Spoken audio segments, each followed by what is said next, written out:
«Эхо Москвы» в Уфе и общественная организация «Берзямлек» представляют рубрику «Говорим по-башкирски». Урон. Зыян. Урон чести. Намыска зыян. Урон чести. Намыска зыян.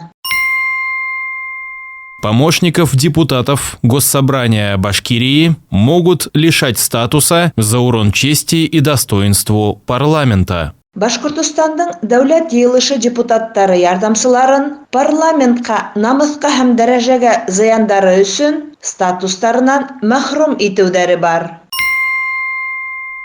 Помощников депутатов Госсобрания Башкирии могут лишать статуса за урон чести и достоинству парламента. Башкортостандың дәүләт йыелышы депутаттары ярдәмчыларын парламентка намыска һәм дәрәҗәгә зыяндары өчен статустарыннан мәхрүм итүләре бар.